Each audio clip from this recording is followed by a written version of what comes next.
અમદાવાદ, ગુજરાતમાં આખરે ઠંડીનો ચમકારો અનુભવાઈ રહ્યો છે. અનેક શહેરોમાં સરેરાશ લઘુત્તમ તાપમાનનો પારો 20 ડિગ્રીથી નીચે નોંધાયો છે. ઉત્તર ભારતમાં ફૂંકાઈ રહેલા સૂકા ઠંડા પવનની અસરને કારણે ગુજરાતમાં મોડી રાતથી પરોઢ સુધી હાડ થીજવી દેતી ઠંડીનો અનુભવ થઈ રહ્યો છે. શનિવારે સિઝનમાં પહેલીવાર નલિયા અને અમદાવાદનું લઘુત્તમ તાપમાન 12.2 અને 15.8 ડિગ્રીએ પહોંચી ગયું હતું. ત્યારે આગામી દિવસમાં ગુજરાતનું હવામાન કેવું રહેશે તે અંગેની હવામાન વિભાગ અને હવામાન નિષ્ણાત પરેશ ગોસ્વામીની આગાહી જોઈએ. તસવીર: શિયાળામાં ઓછું પાણી પીવાથી શરીરમાં થનારી અસર.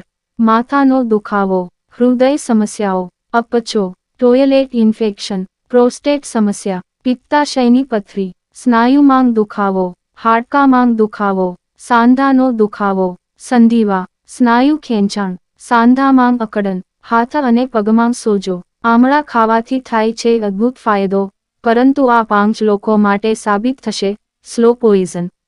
બચાવવાના ઉપાય: તમારું વજન વધવા ન દો, તમારા શરીરની મુદ્રા યોગ્ય રાખો.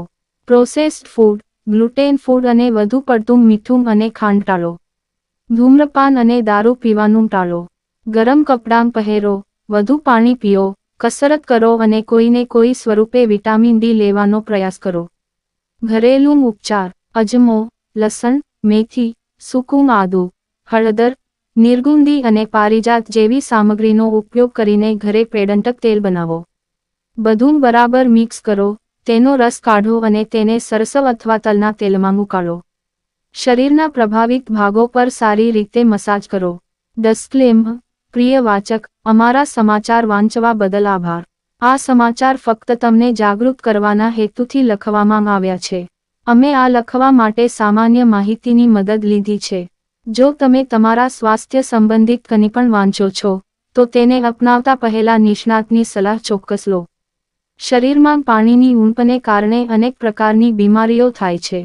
સૌથી વધારે પરેશાની સાંધા અને સ્નાયુઓના દુખાવાથી પીડિત લોકો પીડાય છે.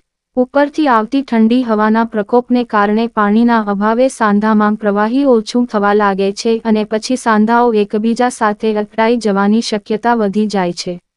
પૂરતું પાણી ન પીવાને કારણે સ્નાયુઓને ઇલેક્ટ્રોલાઇટ્સ નથી મળતા, જેનાથી દુખાવો અને ખેંચાણ વધે છે. હાડકાંનું ઘનત્વ ઘટવા લાગે છે અને તે નબળા પડી જાય છે. શરીરની લવચિકતા ઓછી થવા લાગે છે. જ્યાં સુધી પરિસ્થિતિ વધુ ખરાબ ન થાય ત્યાં સુધી લોકો આ સમસ્યાને સમજી શકતા નથી.